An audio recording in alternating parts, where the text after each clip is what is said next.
नमस्कार, मैं अनिल शर्मा आपका एक बार फिर से स्वागत करता हूं आपके अपने YouTube channel commerce by Pathak sir में।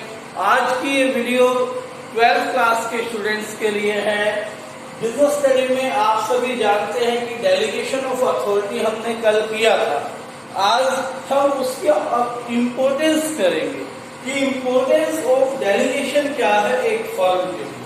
कल मैंने बताया था कि डेलीगेशन ऑफ अथॉरिटी से होता क्या है, मेन काम क्या है। डेलीगेशन ऑफ अथॉरिटी जो है उससे रिड्यूस होता है बर्डन किसका, मैनेजर का। Reduce the burden of manager.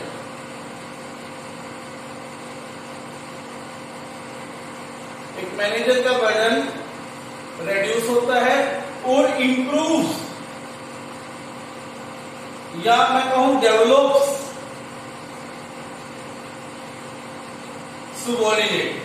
Subordinate भी डेवलप हो जाता है, वो रेडी हो जाता है लीडिंग रोल प्ले करने के लिए।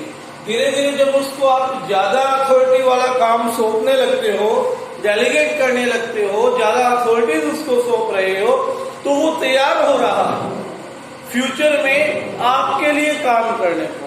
ठीक है, तो आइए बात करेंगे कि कैसे इंपॉर्टेंट है यह एक ऑर्गेनाइजेशन के लिए। सबसे पहली बात, नंबर 1 पॉइंट जो हम इसमें करने वाले हैं कि एक इफेक्टिव मैनेजमेंट होती है। इसमें इफेक्टिव मैनेजमेंट कैसे होती है? इफेक्टिव मैनेजमेंट देखिए, यदि मैनेजर्स कम इंपॉर्टेंस वाले डिसीजंस अपने जूनियर को, अपने सुबॉर्डिनेट को सौंप देता है, तो उसके पास टाइम ज्यादा बच जाता है और वो उस टाइम का यूटिलाइज ज्यादा इंपॉर्टेंट डिसीजंस को लेने में, उनके ऊपर सोच विचार करने में लेगा।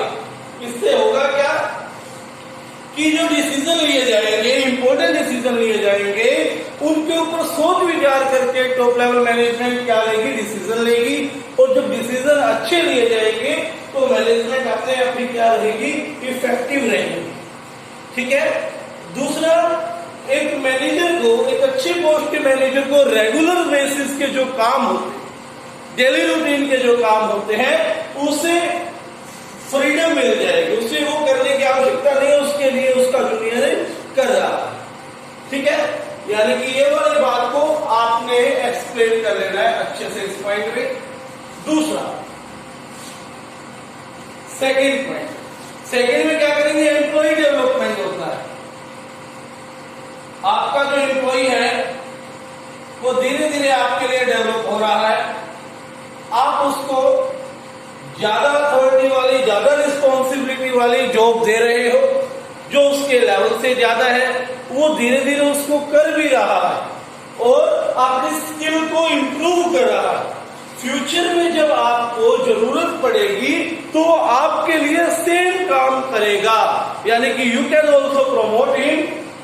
आप उसको प्रमोट भी कर सकते हो, उसमें ज्यादा स्किल आ गई, उसकी कैरियर अपॉर्चुनिटी के बारे में सोच सकते हो और वो एक अच्छा लीडर और अच्छा डिसीजन मेकर भी बनेगा फ्यूचर में। ठीक है, और फ्यूचर में हमें व्यक्तियों की जरूरत पड़ती रहनी है जब तक हमारी ऑर्गेनाइजेशन चलेगी। तो इसीलिए इसको क्या कहेंगे, एम्प्लॉय डेवलपमेंट भी होता है। ठीक हो गई बात। इसके अलावा थर्ड पॉइंट है मोटिवेशन ऑफ एम्प्लॉइज। जब आप किसी एम्प्लॉय को डेलीगेशन करते हो अथॉरिटी, तो उसे लगता है कि मेरा जो बॉस है, मेरा जो सीनियर है, वो मुझ पे ट्रस्ट कर रहा है। जहां पर मैं काम कर रहा हूं वहां मेरी इंपॉर्टेंस है। I am also an integral part of the organisation. मैं भी संस्था का क्या हूं, बहुत इंपॉर्टेंट पार्ट हूं। ठीक है, जब वो ऐसा फील करेगा तो वो अपने आप में कॉन्फिडेंट फील करेगा करेगा, और जब वो कॉन्फिडेंट फील करेगा तो इसका मतलब क्या है, उसको साइकोलॉजिकल बेनिफिट होंगे और वो अच्छे डिसीजंस भी ले पाएगा और आपके लिए एक अच्छा वर्कर भी बनेगा। कंपनी के हित में वो हमेशा ही क्या करेगा, सोच विचार रखेगा। तो इससे क्या होगा, एम्प्लॉय को भी मोटिवेशन मिलता है।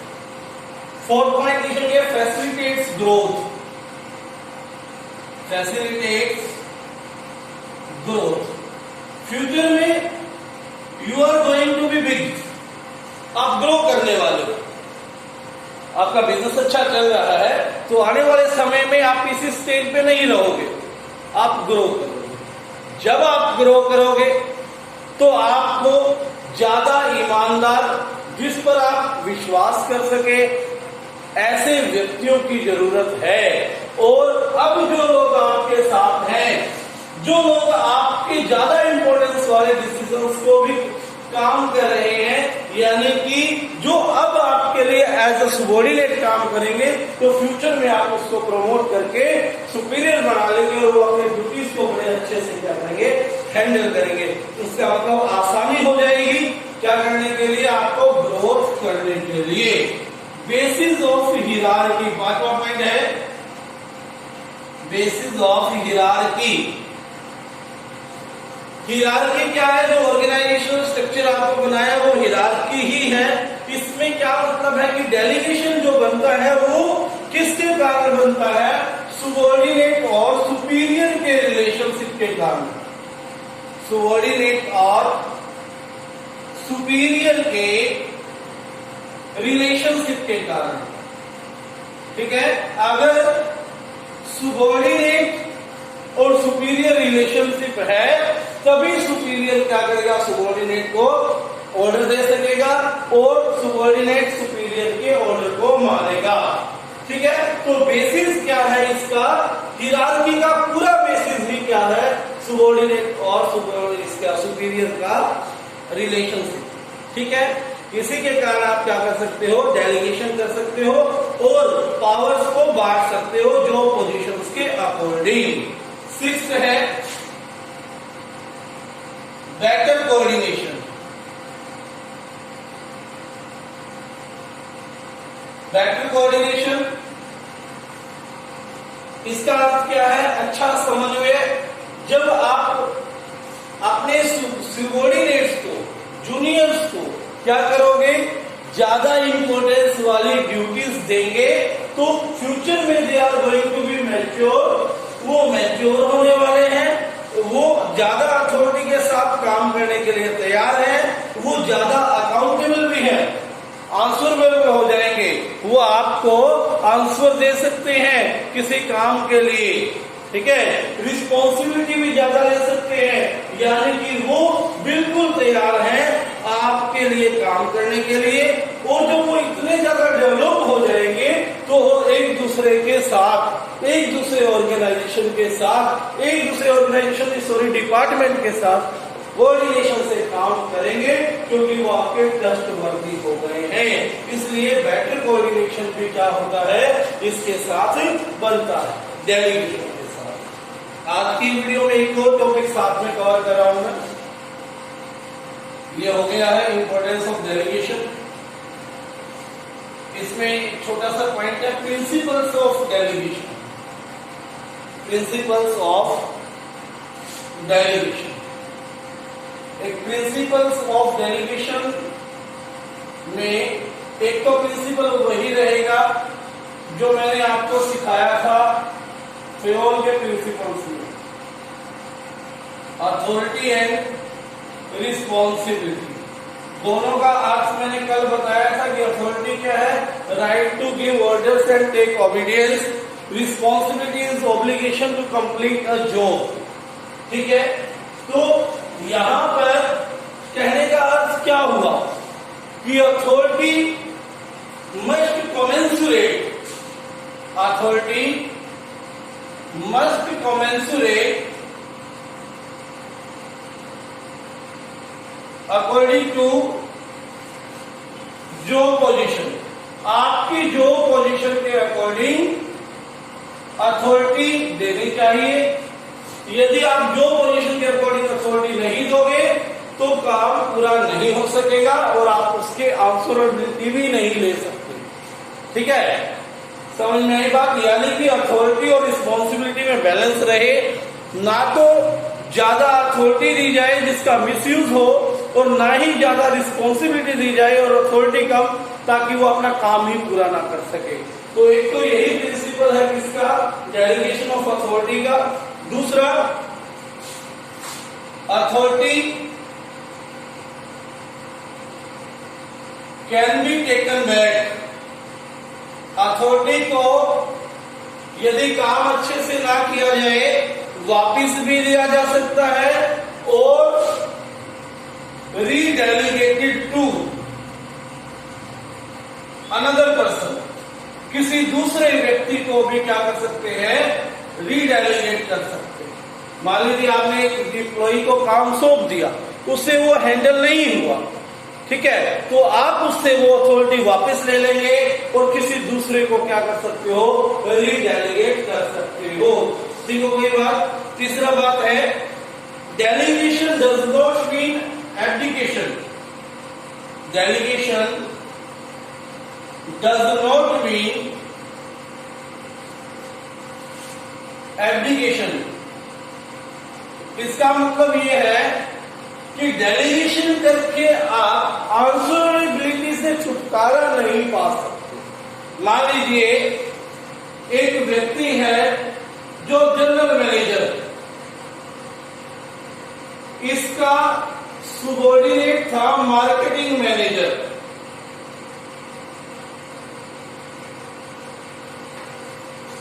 इन्होंने कहा you have to sell 2000 units in a month. इस महीने आपको 2000 यूनिट्स जूसर बेचने हैं।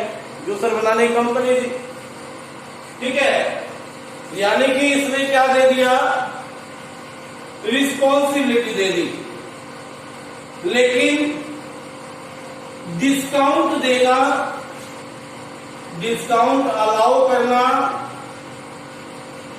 ठीक है, ये इस अथॉरिटी नहीं दी गई। इसको नहीं अथॉरिटी दी गई कि आप एमआरपी पर डिस्काउंट दे। ऐसे में यदि कल को ये अपना ये टारगेट पूरा नहीं कर पाता तो आप इसको रिस्पॉन्सिबल नहीं ठहरा सकते, बिकॉज आपने प्रॉपर क्या नहीं दी है, अथॉरिटी नहीं दी है, ठीक है। He will not be answerable. General manager को ये नहीं ठहरा सकता कि भाई इसने काम नहीं किया। अगर ऊपर बोर्ड ऑफ डायरेक्टर्स को रिपोर्ट देनी है तो वो आंसरेबिलिटी अभी किसकी है, जनरल मैनेजर की रहेगी। यानी कि सिर्फ डेलीगेशन करने से आप आंसरेबिलिटी को टाल दे, ऐसी संभव नहीं है, ऐसी पॉसिबिलिटी नहीं है, ठीक है। समझ गए होंगे, उम्मीद करता हूं ये 3 प्रिंसिपल से, ठीक है। और अपना काम रेगुलर करते रहें और बेटे वीडियो रोजाना देखकर अपने कॉपी में भी नोट करते रहे, ताकि कॉपी आपकी चेक हो जाएगी जैसे कि स्कूल खुलेंगे। और इस चैनल को अगर अभी तक सब्सक्राइब नहीं किया तो सब्सक्राइब करें। धन्यवाद।